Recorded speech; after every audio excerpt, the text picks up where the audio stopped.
this is your last chance. After this, there is no turning back. You take the blue pill. The story ends. You wake up in your bed and believe whatever you want to. You take the red pill. You stay in Wonderland. And I show you how deep the rabbit hole goes.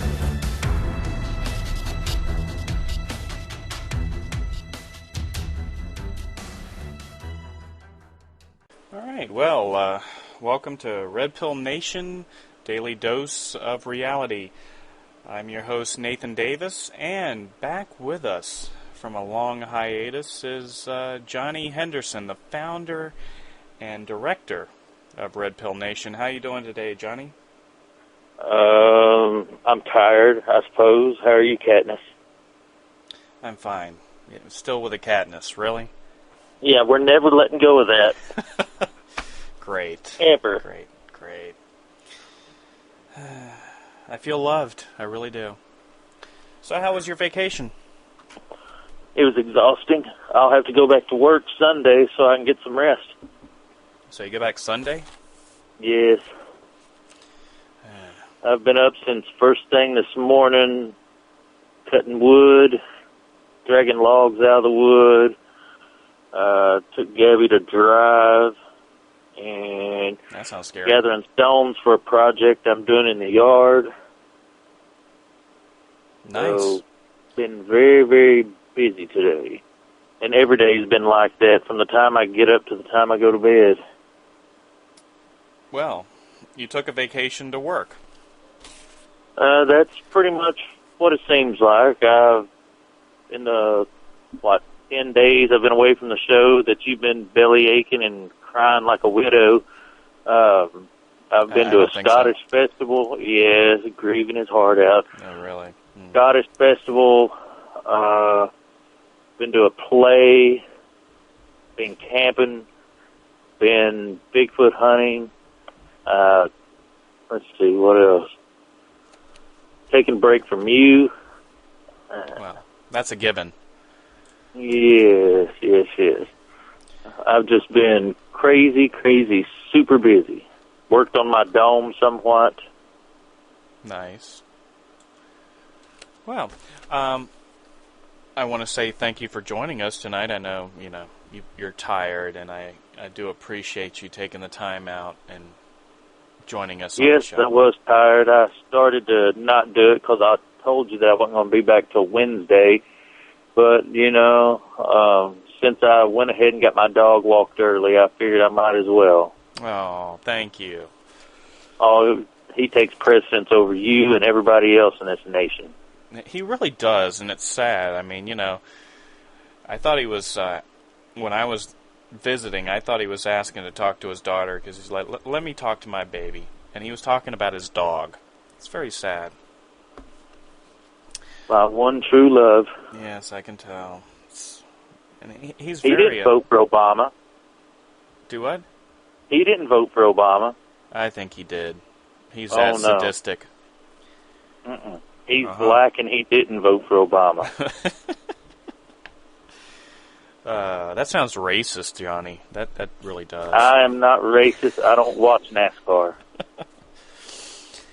All right. Well, let's get into the news, shall we? If there is any. There's always news. It's so much of it. Well, today, let me do it. Since I've been away, I took a break from anything news-related other than the very attractive Erin Como traffic girl on the early morning news. I will ask you some questions, and you can fill me in because I'm out of the loop this week. I've intentionally stepped back. Okay. What has been going on? I heard that there was a bombing in Syria and that Israel was responsible. Yes, that came up, I think, yesterday, that there was a bombing, I think, of their missile site, and it was reported that Israel used an airstrike to take out their missile site. There was other reports of their air defense being attacked as well, but we could not verify that. But I don't know what they're trying to do. It seems like, Israel's trying to drum up or start the war drums with Syria. So yeah, that's what's been going on with Syria. Now, I haven't checked today to see if there's any other attacks. I haven't seen anything in the headlines, but yesterday or the day before, they did have a attack on their missile site by the Israeli Air Force. Okay. Well, also seeing that China is supposedly inching closer to us with a warship, and that they have targeted us for certain missile strikes, if it comes to that. Well, they do have a surveillance ship outside of Hawaii, and that's basically to keep an eye on us. And if we do try anything and we do get involved, yes, I think China would retaliate. And that's what it's looking like they're getting ready to do. So nothing definitive, nothing that's going to hit Tennessee or Virginia from the map I've seen. No. Okay. And I don't really worry about radioactive fallout. I'm bald-headed anyway. Though that there are people pointing to the radioactive maps, showing that radiation levels are elevated. This would be Fukushima related, though, wouldn't it? Yeah. But they're also I hear that, like, mammals are starting to die on the West Coast from all the radiation from Fukushima. I've heard of some mammals washing up. I think seals and I don't know if porpoises or not, but I do Those know shouldn't that count as mammals. What? Seals? Those are water animals. They shouldn't count as mammals. Oh, whatever. They have hair. They're warm-blooded. You have hair and supposedly warm-blooded. I wouldn't count you as a mammal either. Well, few do. But yeah, so, they had an earthquake, 7.5, not far from Fukushima, and that did put more stress on the reactors. And reactor number 4, isn't it? Yeah. And that is plutonium. That's not, cesium, actually. I'm not sure on that. I'll take your word on that. I'll have to look it up. But I know they had 3 meltdowns, since the initial earthquake. But of course, they didn't report on that, officially. But it has been leaked that there were 3 meltdowns because of 3 cores. So. Well, now, if reactor number 4 should completely go down, collapse, or whatever, the cesium and the plutonium there supposedly is dangerous enough to kill like 2.2 billion people. Billion with a B. But, Johnny, don't you know that nuclear energy is environmentally friendly? Nathan, don't you know that if nuclear energy was really that safe, that it wouldn't blow up Tokyo when Godzilla uses his breath on it? Well, that's what, the environmentalists want us to believe, is that nuclear energy is safe, even though you have so many of them near fault lines that if... Really? You're going to bring environmentalists out on us? The same people who are quoted as saying that if they could come back as a virus and wipe out the human race, they would. And just that streams have rights. Wasn't that Bill Gates? Who said that? Oh, man, there's a bunch of them. Bill Gates, everybody loves Bill Gates, or they used to, except for the old money people like the Rockefellers. They don't like any of the new money people. But Bill Gates is bioengineering mosquitoes with vaccines in them. Well, he's got to do something in his off time. He doesn't run Microsoft anymore, so, It's all for the benefit of humanity. It's eugenics. But, people buy into this. They buy that they're doing it for the benefit of humanity, and they buy the environmentalists and the stuff that they spew. without really thinking critically for themselves, and that's the sad part. Well, it is. You know, it drives me crazy, though. I see people who, they'll rush out and protest Monsanto, which is a tremendous, tremendous evil, and they'll rush out and complain about banksters and stuff like that, holler, I'm a conspiracy theorist, I'm a conspiracy theorist. But they always seem to think it's getting better when they don't ever really see the true apocalyptic conclusion this is rushing towards. This doesn't end happy for anybody. It's much darker, much more horrific than anybody really envisions. I'm talking like Skynet bad. It ends perfectly for the globalist, the power elite. That's what they want. So it will end good for them if they get what they want. But they won't. They'll just end up, it'll be catastrophic for us, but it'll be catastrophic for them in the end, too. No. Do you think that people will not rise up and take the war to them when it gets to a certain point? There's not going to be any winners in this. It's all going to be losers, and it's going to be darker and more sinister and evil. Well, I think that they're, going ahead with the plans that were put forth by the people, their ancestors, like 100 or so years ago. Are you talking about people like the Merovingians? That and let's go forward. Look at the Rothschilds and the Rockefellers. 100 years ago, they put this into place. They rigged the monetary system so that at some point it does collapse. They've rigged all these different things. Because, if you look at the history of central banking, it never works out. It always fails. But yet they keep re-implementing it. So the only reason they do that is because they want to centralize power, and they know that eventually it'll collapse regionally, and then they can take it again and centralize it globally. And I think that's what they're going for in the future, near future, very near future, is they're going to try to globalize the currency. Lose the dollar as the base currency, the reserve currency. They're going to try to cashless the currency. They're what?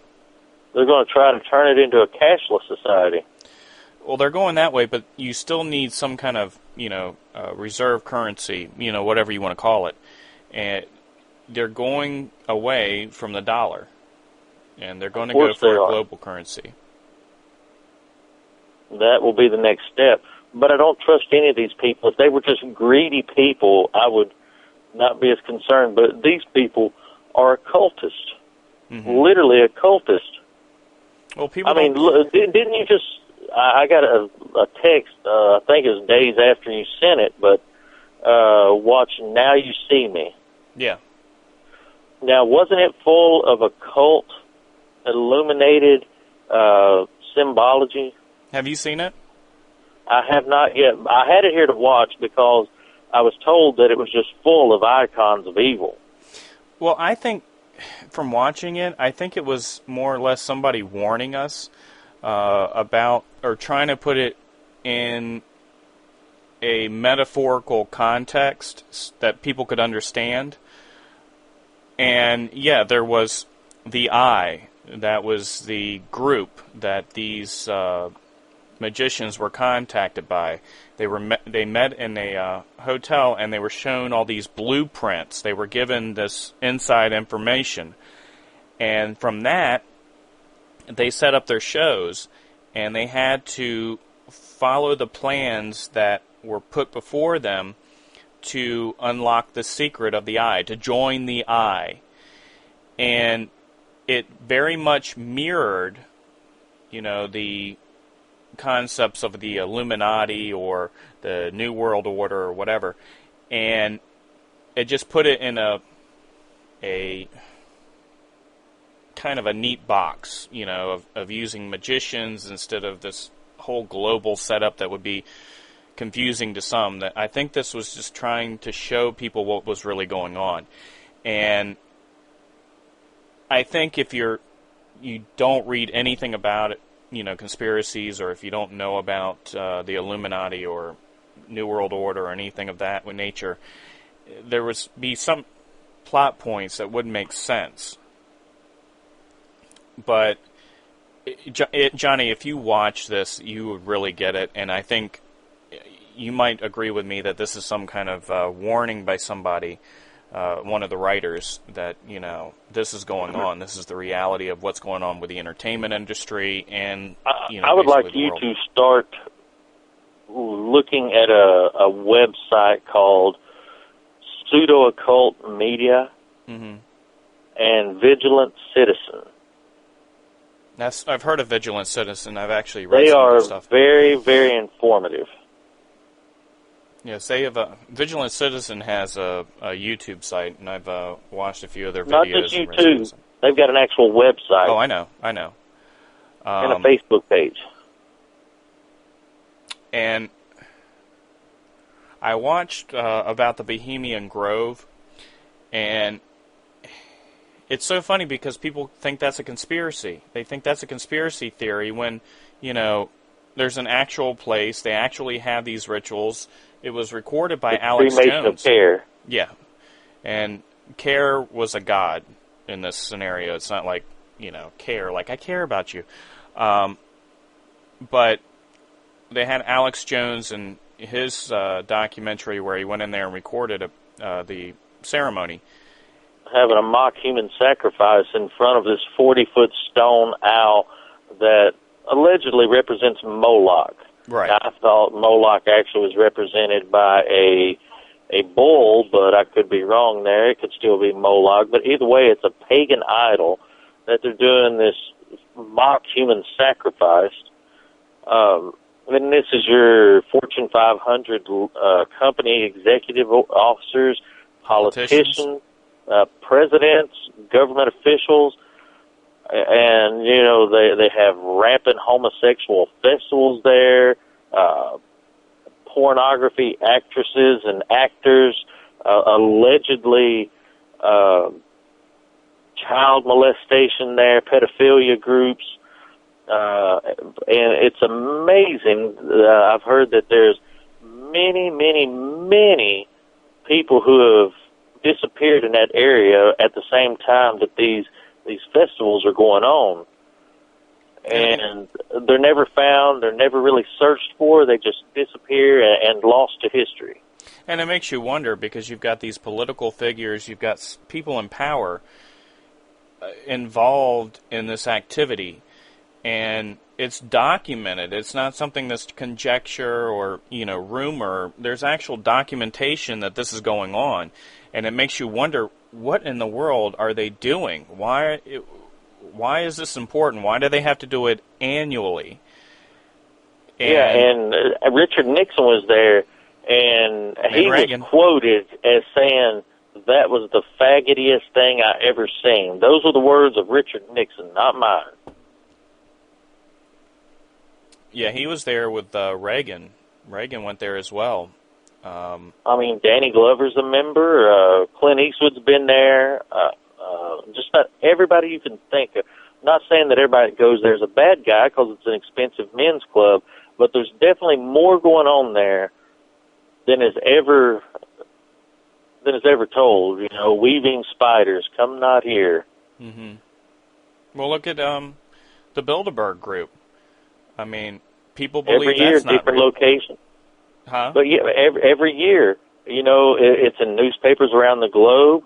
Mm-hmm. They cordon off entire areas and streets and roads in all these different countries, and have armed guards and security. They'll throw people out of the hotels that this is going on in. It's definitely a real group. Well, I hope somebody takes over the work of Jim Tucker, and exposing this group annually. Unfortunately, he passed away this year, but he was very well informed. He would pay the wait staff and everything to listen in, to give them inside information about what they were talking about. I talked about the other night that in 2007 they were actually talking about executing Ron Paul because he was being too much of a threat to the establishment, and they thought that he might, you know... Well, wasn't that from earlier in the year? What? The last meeting they had, wasn't that when they were threatening to talk about killing Ron Paul? I'm not sure when it was, but... Because I was thinking it was back in the spring. But I know it was in 2007 that they were talking about that at that meeting. Oh, 2007. I thought you Yeah. were talking about 2013 meeting. No. 2007, when they had a meeting, they were actually talking about, you know, getting rid of Ron Paul. So there's a lot of stuff being talked there that's kind of scary. I mean, if they're talking about executing or assassinating political figures because they're a threat to their established plan, what else are they talking about? And the fact that they're going against the law there, because you're not supposed to be... It's illegal unless you are specifically appointed by the president to go and meet with foreign dignitaries. It's illegal to go and meet them. Right. What is the name of that law? I can't think of it off the top of my head. I can't either. It But starts with a J, I think. Governor Perry, they definitely saw him show up at the Bilderberg meeting a couple years ago. Romney? And that is, pardon? Romney went? Romney went, Mm-hmm. and I see several more of them. Well, You know, the year Obama was running for president the first time, they literally abducted a plane full of reporters. yeah, I talked about that the other night because Obama and Hillary disappeared on the same Disappeared plane. at the same time. Mm-hmm. And that was when he was tapped to be president, I believe. Yep. Of course, I think that was in the works much longer. And we've really lost integrity of voting in this country. I mean, especially when they came out with touchscreen voting. That, to me, is when we lost all integrity in the voting system. And it made it very easy for them to control what the outcome will be. No paper trail. And they'll use Obama to the point that he has no credibility at all left. Then they'll cast him away, build up the next puppet, and then somewhere along the way they'll rebuild the credibility of Obama. Mm-hmm. I mean, look at, you know, If Bush came back. they haven't decided that he's the one that's going to be our dictator. Yeah. Well, I mean, they're trying to, which I don't think is going to happen because I just don't think that's going to happen at this point, but they want to do away with, was it the 19th Amendment? I'd have to look it up. The one I'm worried about, they want to do away with the Second Amendment. Well, they're working on that, and what was in the news today was the shooting in the Los Angeles airport by Paul Anthony Cencia, and it was with an assault rifle. Go figure. But was he on any psycho drugs? That has not come out yet. I'm sure that'll come out. He was 23. He entered the airport at 9:20 a.m. Pacific time. Opened fire inside Terminal 3. What's known about him now? Do you have any idea? No. Like I said, I've been away from the TV. No, I haven't. The only thing I've got is a very small excerpt going over that they identified him, and that was at 5:30 p.m. Eastern Standard Time. That this report came out. But they say assault rifle. Now, you had the news saying after the naval shipyard or naval yard shooting that he was using an assault rifle when he was using a shotgun. So it may come out later that he was using something that was a more standard weapon. They always want to use the assault rifle line. Now, if I walked up and beat you to death with a shovel, would that be an assault shovel? Possibly. I know you want to, but that's okay. Assault you with a shovel. Yeah, that sounds creepy. Well, I'm creepy. Yeah. And Germany. Germany wants to give Edward Snowden conditional asylum. The condition is that he will testify against the NSA. Now, they've been bugging the Chancellor of Germany, haven't they? Angela Merkel, the German Chancellor, but of course Obama says they aren't doing that anymore, and they won't in the future. Which I read this morning that they've been spying on the new Pope. yeah, I read that too. Which, you definitely don't want to be messing with those guys. He's like a Jesuit and the Pope and the leader of the richest country in the world. Yep. And, they control the Rockefellers. The Rockefellers are the bankers for the Vatican. So why would you mess with arguably the most powerful man on the planet? Well, that's what happens when you get out of control power. Everybody's a threat. I mean, they're just, they set the wheels spinning, and now they've lost control of it, I think, in a lot of ways. So, and they were also talking about that during the G20 summit that possibly that Putin handed out gift bags that were bugged with USB sticks and chargers containing spyware. So everybody's spying on everybody. And this is really funny, though. The author of the Patriot Act, Congressman Sensenbrenner, he wants to come up with a Freedom Act, which will stop dragnet collection of American phone records, and also limit the FISA courts. Well, the people have got to start fighting back somehow, or it's going to be too late. Well, I think it's funny that the congressman or the senator that came up with the Patriot Act, which is a breach on people's rights, all of a sudden comes now up with wants this. to protect them? Yeah, I think that's funny. That's quite laughable. I'd like to see that legislation, because I bet you it's not what it's made out to be. And then I also found this, that only 6 people were able to sign up for Obamacare the first day. Did you say abominable care? Yeah. Obamacare, but it is abominable. Yeah, Did only you get 6 your people. Obamacare? Do what? Did you get your Obamacare? No, but I got to go through my insurance probably tonight or tomorrow to find out what my new premium's going to be for next year. Yours is going to be $1,000 a month. Shut up. Don't tell me that. Well, man, they knew what they were doing with this abominable care, this created monstrosity of misery that they've come up with. Already, millions of people are being kicked off their insurance plan. Mm-hmm. Oh, yeah. And that's the thing, is that they say, well, that's so they can sign up with a new policy. But they haven't said what that'll be. Yeah, a policy they don't want. If you like your old policy, you can keep it. Yeah, he said that before. And he went back on that. Why Every can't we time he opens his mouth, I smell pants on fire. Mm-hmm. I smell something that smells like crap. Brimstone. And Taverner, who's the head of CMS, which is part of the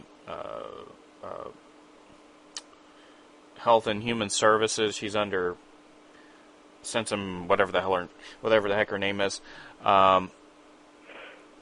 She went before the House Ways and Means Committee, part of Congress, and the only thing she would say is that she'll have the information out by mid-November about their October numbers. So they don't even have the figures about how many people were able to sign up successfully for Obamacare.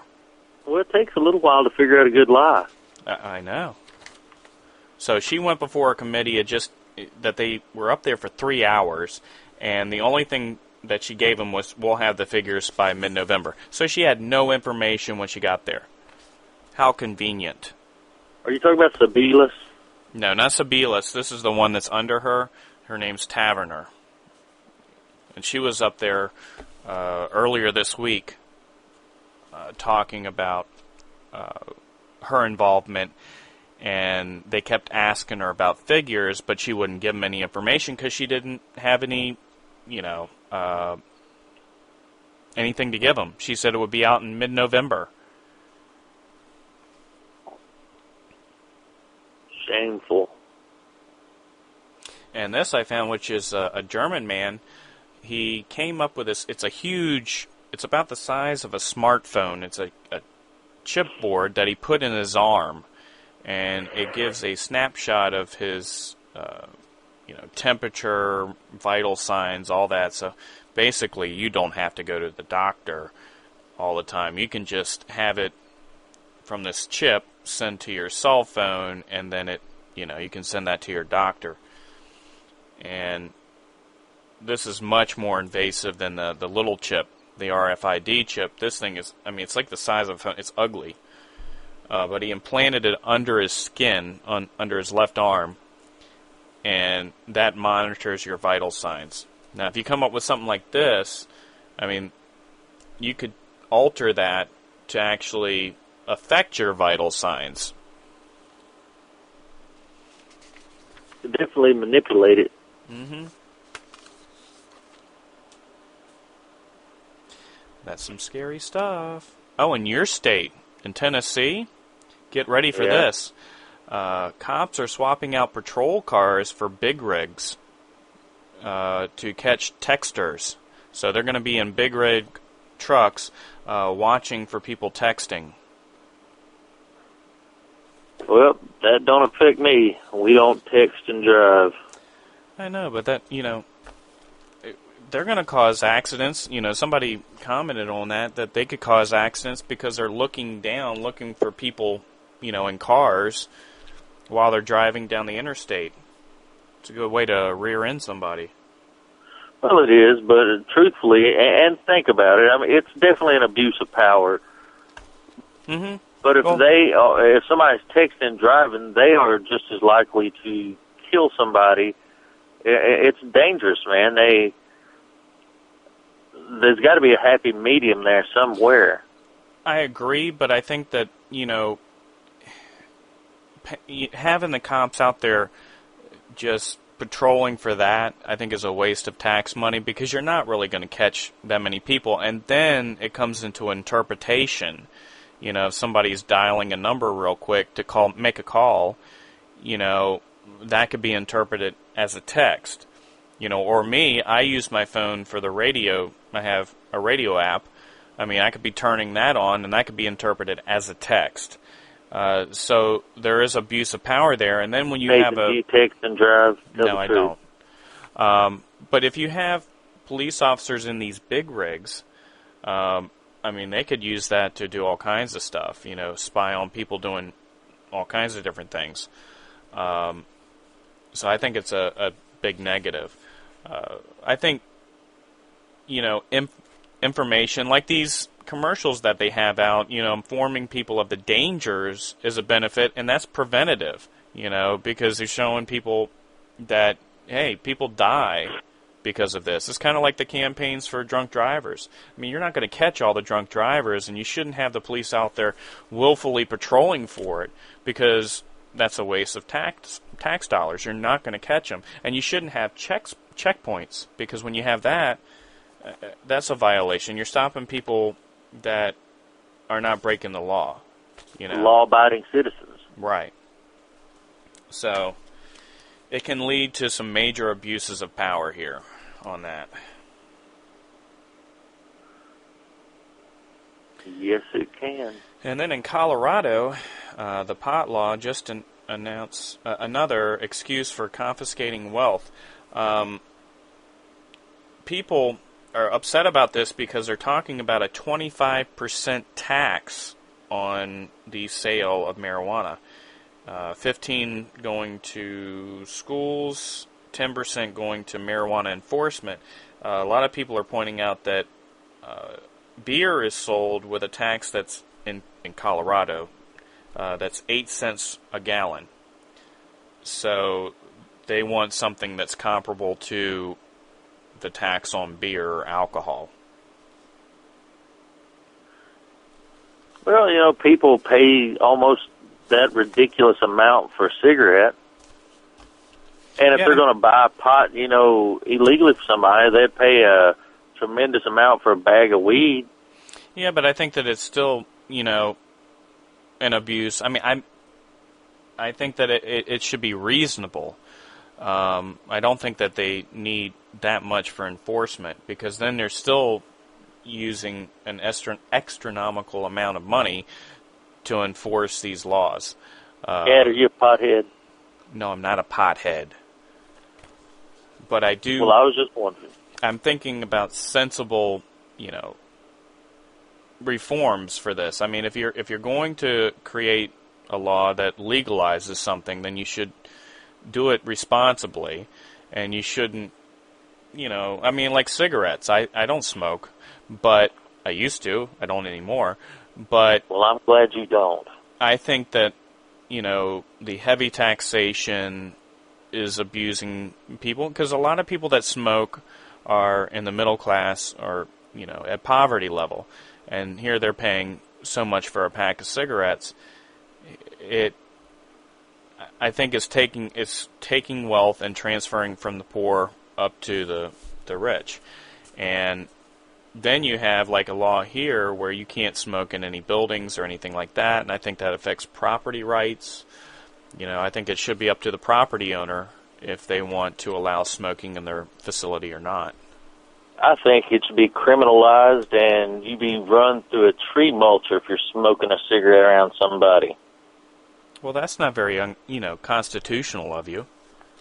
Well, it is when they're trying to harm me. I've got the right to preserve my life. Well, then you don't go there. So I can't come to the public library and that's different. walk out. That's different because that's a public place. I'm talking about private property where people have bars or restaurants. Like here, it's totally illegal. Yeah, because I've got the choice that I can say I don't want to frequent that place. Right. But if public you're place is different. Standing out in somewhere and in front of Walmart and blowing smoke on me or something. Well, Walmart's a privately owned place. That's not public property. Yeah. But I don't care. If every time I walk past somebody and they blow cigarette smoke on me, I want to take my gun out and pistol whip them. I don't think about shooting them, but I do think about just braining them with the butt of it. Oh, dear God. Or if I have a brick hanging nearby, I just want to beat them. Well, maybe I'll take up smoking again just to ignore you. Really? I will throw you off a bridge. Well, this will interest you. Let's see. Police disturb local residents with the sounds of war Tuesday, running a live-fired terror drill. And this was in Little Rock, Arkansas. And live-fire terror drill? Yeah. Well, now that does pique my interest. Yeah. Complete with concussion grenades, armored vehicles, and rifle shots echoing through the city. The drills are being conducted at the War Memorial Stadium and held without any press release warning the public. So they didn't even warn anybody about this. The war games could be heard blocks away. Stop somebody from thinking, that they're under attack and start shooting. Yep. And then you've got like a lot of innocent people killed. But these were heard blocks away at the VA hospital, where veterans with post-traumatic stress disorder are residing. So these people, that have gone through war and are, traumatized, are further so by these war games. And they were doing that here with ships. I mean, we had, but we got actual warning from the media that they were going to be doing that, because there's people that, because it's near one of the major thoroughfares here, the Hampton Roads Bridge Tunnel, and they didn't want passengers, or cars, occupants, to think that something was going on that wasn't. But I think it's really kind of mentally conditioning people to accept that as the new norm. It's not the new norm. They want it to at be. all. They want it to be. I am completely sickened by everything they claim to be the new norm. Well, I mean, we're run by celebrities more so than anything else, because that's what produces the norms, unfortunately, is the, change agents for the government is really change agents of society. See, that's when you get into, again, the dog I kick every time I walk by, monarch programming. Yep. Everything is done by trauma-based mind control. Even the Twin Towers attack was trauma-based mind control for the whole nation. And they're still using that. They use that for NSA spying. They just had a hearing, I think today or yesterday, and they were meeting with NSA officials over what they're, doing, and they brought up 9/11. 12 years later, yes, they're still because using it. the brain processes differently when it's been traumatized. Mm-hmm. And this whole experience with 9/11 traumatized people on a deep, deep mental level. Yep. And open the brain up to be easily suggested, give up your rights for safety. Do this, do that for safety. Right. And they've never left that tactic. Well, look at, all the speeches that you heard from Bush, Cheney, Rumsfeld, and the use of terror, and how many times they use that word, or terrorist. Yeah, it's a trigger word. Mm-hmm. It was like trying to reinstill that in people, that, we have this war to fight against terrorists, and it obstructs logical thinking. They were talking about 9/11. Well, we haven't had any attacks since 9/11 with all this, NSA spying and everything like that. Well, we didn't really have a 9/11 before 9/11. So, there's that illogical thinking. It wasn't like we were having a bunch of terrorist attacks all the times. And why would you even be worrying about that, Nathan? Don't you realize the only thing important right now is that Miley dressed up like Lil' Kim? Do what? Yeah. That is the only thing that you need to know that's important right now, is Miley Cyrus dressed up like Lil' Kim. Oh, yes. That makes me, that's so important to me right now. She wore a nipple pasty, Nathan. Who cares that there was a bombing in Syria? Who cares that there was a shooting? Miley wore a nipple pasty, and it was purple. So did, like you said, Lil' Kim. She did that. Who cares? But the masses do, and I saw that on a sidebar on a website. I think it was Huffington Post. I was looking at some articles there, and I saw that, and I was like, really? Who cares? And that's what people take away from the weekend. And Heidi Klum dressed up like an old lady. Well, here's one about, the political correct nature of our society. Hallmark responds to gay ornament controversy with regret. They made a shirt that was based on Deck the Halls, Don We Now Are Gay Apparel. They put it on the shirt, Don We Now Are Fun Apparel. I won't even listen to that Christmas song. I'm not wearing no gay apparel. Yes, you are. I saw the clown pants. Those were not clown pants, mister. Those were stylish 80s shorts. Oh, okay. Yeah, they weren't stylish back then either, buddy. They really were. But I assure you, I picked up more women in those shorts than you've probably even met. okay, shut up.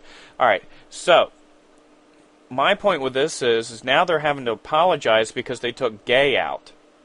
They put Don We Now our fun apparel to be politically correct. Then people got all up in arms because they took gay out. And now they're having to apologize because they changed the lyrics to be more politically correct. We've become too politically correct in this, country. A kid for Halloween yesterday dressed up as Jesus, and his teacher made him change. I mean, the separation of church and state does not mean that you can't, in a public school, display your religious affiliation. I want you to tell me where in the Constitution you find the word separation of church and state. Actually, Thomas Jefferson brought that up. It was in a private letter. Yeah, but he brought that up, and he was one of the architects of the Constitution. There is a separation of church and state. You don't use that to formulate policy. It is a good practice, but it is not found in the Constitution. It is found in the First Amendment. It is in there. It is not stated separation of church and state. Right. It's not stated separation of church and state, but the exact meaning is separation of church and state. You can't that's your interpretation. You can't have policy like that because we're in a diverse nation. If you create...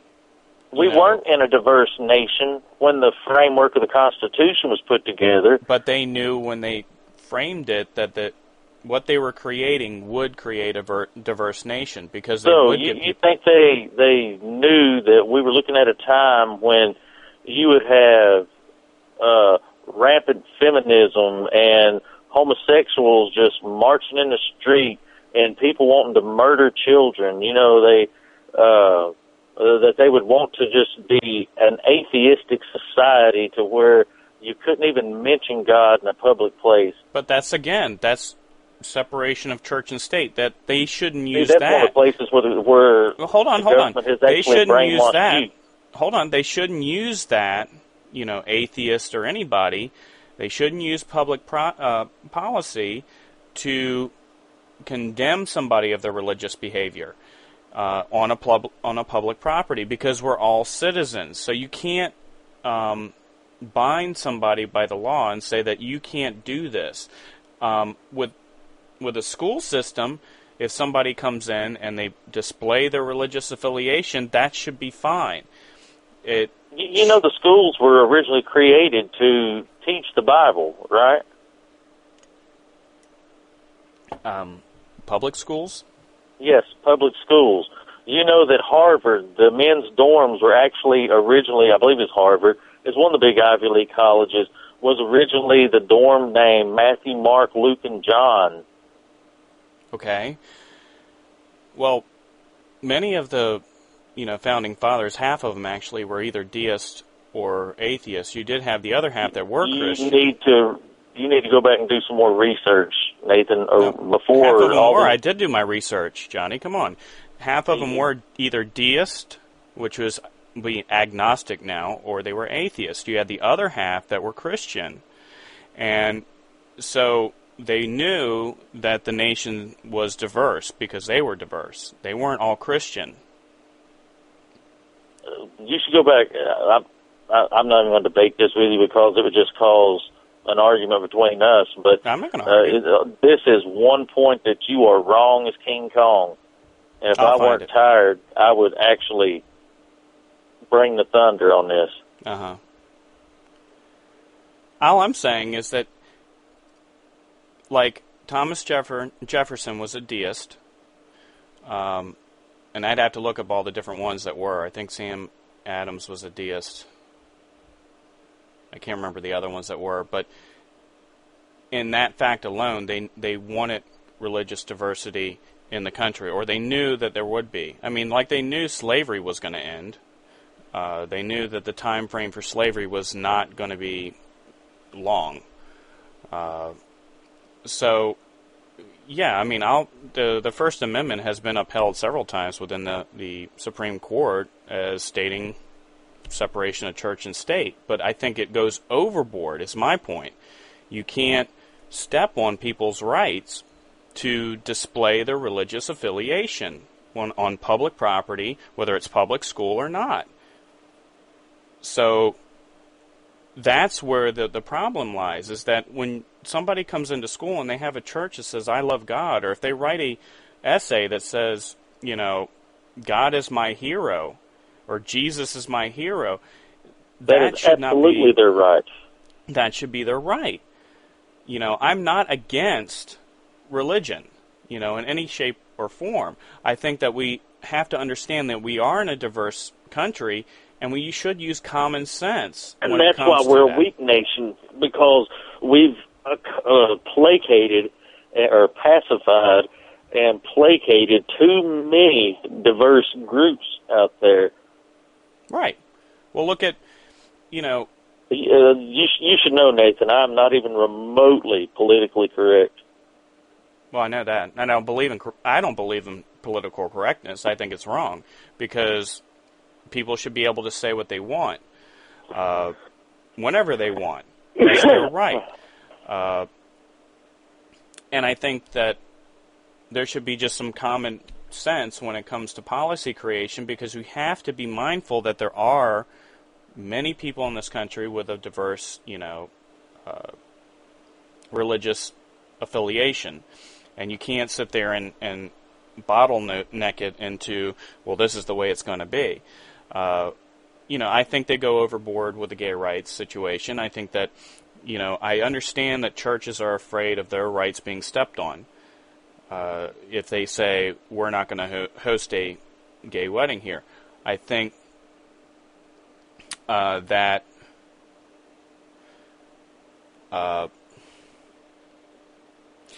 I'm fine with gays getting married, but I think that we should make it clear that churches are protected, that they don't have to host gay marriages if they don't want to, that's their religious right. I also think that businesses that are against gay marriage should be allowed to operate, and say, no, we're not going to sell to you because of your sexual orientation. I think that businesses should also be allowed to say, if you're black, I'm not going to sell to you. If you're white, I'm not going to sell to you.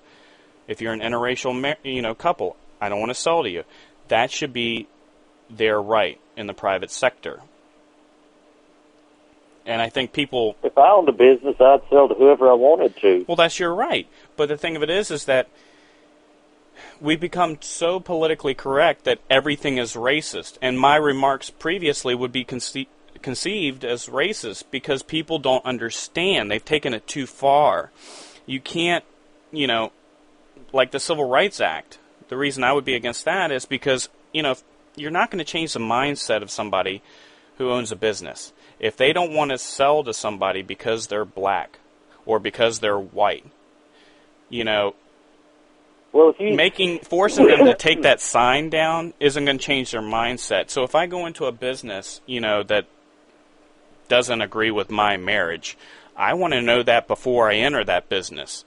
And they will reap the downfall of their sign, of their actions. I mean, if they put a sign up that says they're not going to accept certain people into their business, well... It wouldn't take long before word got around and nobody would shop there. Right. They would have a very slim window of people to come there and be like skinheads. Right.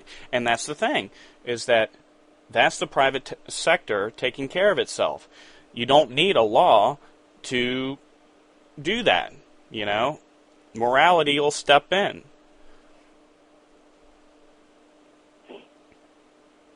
But I'll get the information to show you some stuff, okay? Because you think I don't know what I'm talking about? That's all right. I think that a lot of the stuff that you're getting is a revisionist view of history. No. Hey, history is being rewritten all the time. And that's true. In certain aspects it is. I mean, in public schools, I think that if you look at it, I mean, you're given one textbook a year per subject. And with history and stuff like that, I mean, they have like a abridged version of U.S. history. So, yeah, there's a lot of things, and it's usually two authors and their perspective of how history went. So we have to be careful of that, and I think that limits us in public education is because we have, like, you know, the interpretation of one or two people what our children should be taught. And yes, I agree. History is being rewritten all the time. That's what people do. That's what propaganda does. That's what happens to people when they get their information from the History Channel or something of that nature. But I wish I could think of the guy's name. He has the biggest private collection of historical documents from the founding fathers, and copies of their Bibles and things of that nature. And the majority of these men were religious men. Things are said about them that wasn't true, not provable at all. Well, you know, there were some deists, but even those deists supported the idea of, you know, freedom of religion.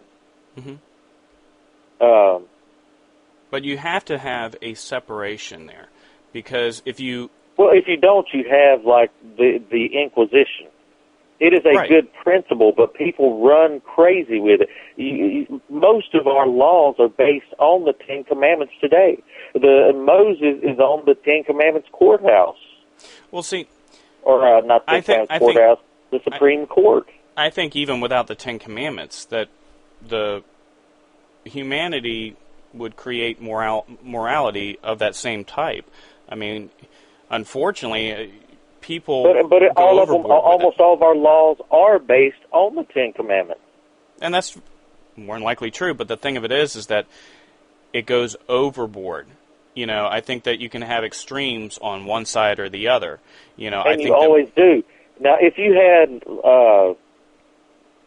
like Rome, that's a good example. It is a religious community and a political community. And they have persecuted more people and destroyed more people in their history than any other organization in the world. Right. And you can't have a religious power ruling as a political power, because you do have persecution. Right. But at the same time, you cannot take religion out of politics. People have the right to be religious people. Your schools have the right to, if my kid's going to public school and he wants to take his Bible and read it at lunchtime, that is his God-given right. If he wants to pray, he has the right to do it. Well, he doesn't have the right to go and force the neighbor's kid to try to listen to it. Right, but that's the thing, is taking it to an individual right. And that's what we don't have right now. We have collectivist rights. And if we take it to an individual right, and we understand that not everybody is conformed to this, you know, box that they keep creating to try to stuff everybody in, then that's fine. Taking your Bible to school or whatever, that should be your right. I had, you know, kids in my school that took their Bible and read it as well. They prayed. There was no issue with that because, you know, they weren't forcing it on anybody else. And that's the way it should be. But unfortunately, we've gone overboard. It's kind of like, you know, guns in schools. You know, you bring this one kid, and this was here, and this made national news. The kid was in his front yard waiting for the bus, and he had an airsoft gun. It shoots little plastic pellets, and he was shooting it at a target. And he got expelled from school. He didn't take the gun on the bus. He didn't take it to school. He left it at home. But because he was seen from the road by the bus driver, they hadn't gotten to the bus stop yet or anything. They weren't waiting at the bus stop. But because they were seen, they got expelled from school. And now they're fighting that. They actually have a lawsuit and everything like that. But the fact of the matter is that this is, you know, going overboard. One kid had a gun on his shirt. There was another one that because you let a small, marginal group of society control what the majority want and do. Oh, I know. Well, look at, You know, there was one kid that formed his hand into a gun and went bang, bang. He got expelled. There was one he kid had eat his Pop-Tart into the shape of a gun. Yeah. I mean, it's the same thing with, again, the religion thing. When somebody wants to have a nativity scene at a river walk, and, you know, if you don't like it, don't look at it. You know, if you want to have Muslim Day down there, I'm not going to go and tell you can't do it. I don't like it, and so I just want to attend it. Mm-hmm. Well, it's a public forum. It's like... Stay out of everybody's business. Well, it's a public forum. You should be able to do those type of things in a public forum. If you have a public park, everybody is a contributor to that park's expenses. So you should be allowed to, you know, do things in that park that, you know, either express your religion or whatever. And they've restricted that. You know, they've restricted what you can do in the National Mall. You know, they had people up there in protest selling lemonade. And the police came up there and arrested them because they were selling lemonade. You know. Yeah, we've let the fear of lawsuits and disease get us to the point where kids can't even have a lemonade stand anymore. Mm-hmm. Yep. And that's the thing, is that, you know, that's the first type of enterprise, you know, that kid will be exposed to. I mean, and then it's a nightmarish situation because, you know, a cop comes up and says, if you don't take this down, I'll arrest you because you don't have a business license. Lawyers have made this a terrible country. You know, somebody once estimated that if you took every lawyer on the planet and laid them end to end around the Earth's equator, it'd be a better place. Well, they need to do that with politicians. Oh, yes. I mean, I think I've got a long, long list of people they need to do that with, and smokers is one of them. Well, one thing that gets to me is that, you know, here we have a small, like, the percentage of popularity that the government has, the federal government has, is at its all-time low for the executive, the legislative, and the judicial branch. But you still have people that sit there and say, I don't trust the government, but I want them to take care of my health care, my retirement, you know, all these different things. And it's like, how does that make logical sense?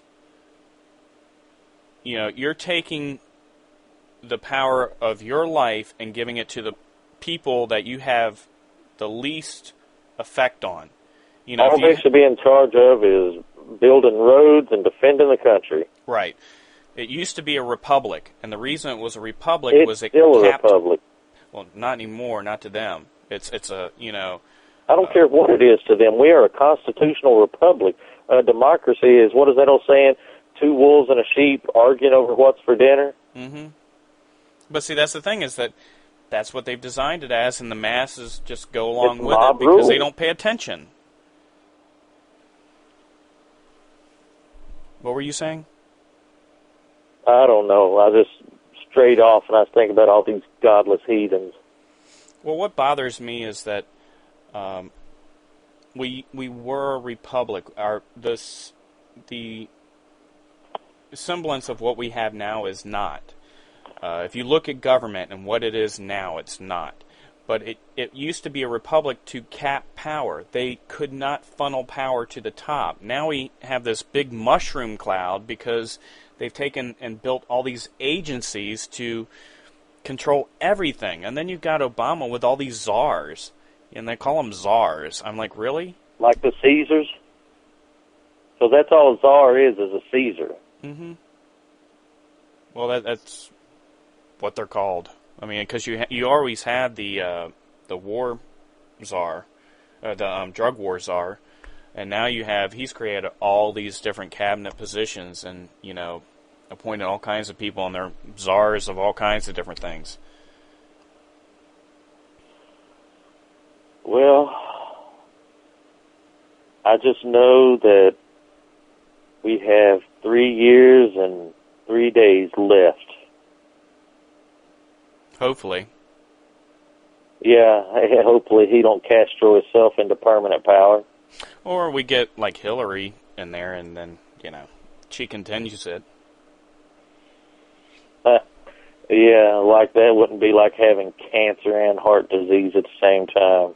Well, you have so many people that voted for Obama because he was black, and now you have so many people that are going to vote for Hillary because she's a woman. They didn't learn the first time. They don't even care. They don't even know what's going on. They don't even pay attention to what's going on. They're the zombie invasion. Yeah.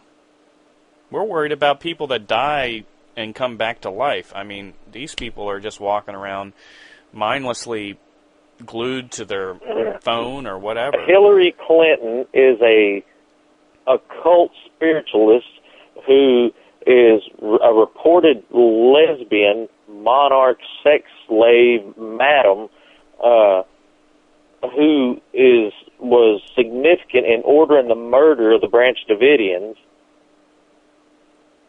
And yet everybody wants to rush out and vote for her. She lied about Benghazi. What was the water scandal? What does it matter? That's what she said. What does it matter? Because people died. That's what she said. People who were defending this, I can't say they were defending this country, but they were representing this nation. Mm-hmm. Yeah. But that doesn't matter because, and their agenda doesn't matter.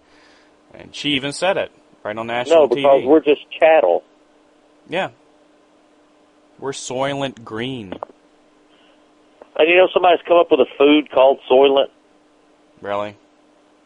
Yeah, I mean, the world can't go much further, Nathan. The Japanese are recycling poop to eat. No, that sounds... They're actually obsessed with poop. They have toy poop they play with. I mean, literally, they smear themselves down with poop. You have people who are learning to process dead bodies back into food that can be eaten. I think they're using, 1984 and other things as, it's Soylent not Green a guidebook. They're using it as a guideline. It is. I mean, we are a dystopic society. Mm-hmm. And they keep, we could go on. We could go on for hours. And I'm not knocking, religion or anything like that. I hope you know that, by my other statements. I mean, I'm just saying that we need to be a conscious country, that there are other religions, and we can't... You don't remember because you're quite a bit younger than I am. You don't remember how good the country was before all this tolerance started. I do. Well, I do in a way because I actually went to a very small school, elementary school, 300 people. And we had Halloween, we had Christmas, we had all of that. And there was never any suppression of religious rights. I mean, people carried the Bibles to school, there was prayer. And speaking of weapons, there was one time a friend of mine accidentally brought his hunting knife to school. He had gone hunting. You could bring a pocket knife to school when I was a kid. But it was quite a long blade, and he had it in his pocket. And he took it to the teacher, and he said, I forgot. I went hunting over the weekend, and I wore this coat, and I left it in the pocket. And the teacher took it and gave it back to him before he left school. It wasn't a big deal. Nobody freaked out. Well, people don't, parents had a little bit more hands-on with their kids then. Now they set them in front of the TV, they set them in front of a video game, which, and some of the music that's out there, the entertainment, these kids are psychotic, they're psychopathic. You juice them up on all these vaccines that's frying their brain. And you put them on Ritalin and everything else. Well, I mean, it's like... How could they be anything different? Look at all the shooting suspects, and I want to, I'm going to keep an eye on this one, but they were all on some type of,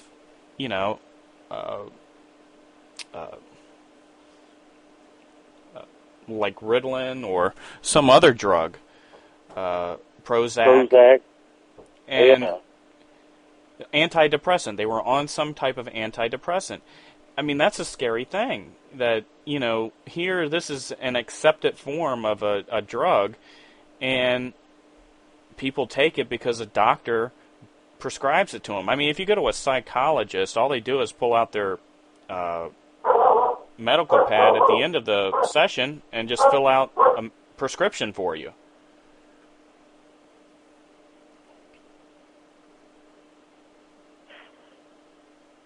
I'm outside my house shooting.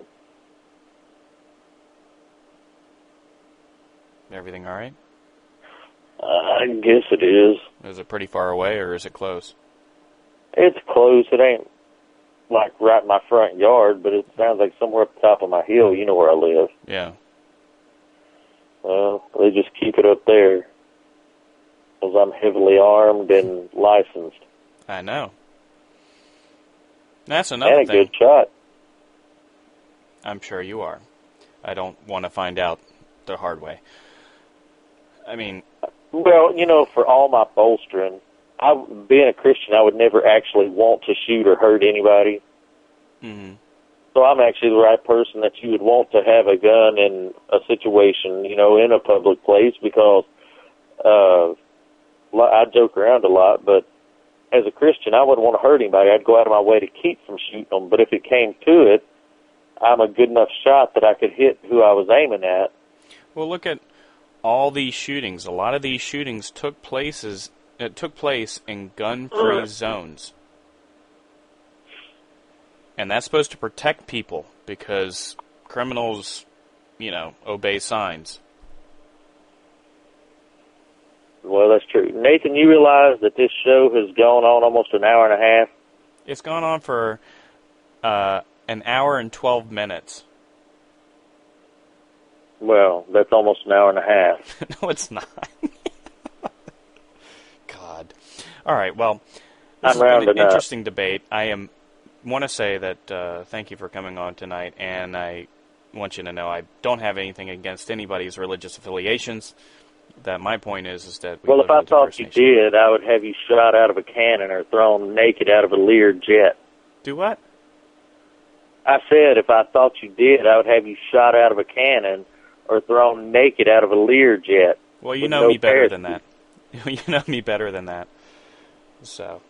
Muslim sympathizer. That's what I heard about you. Yeah, I know. I am. Jeez.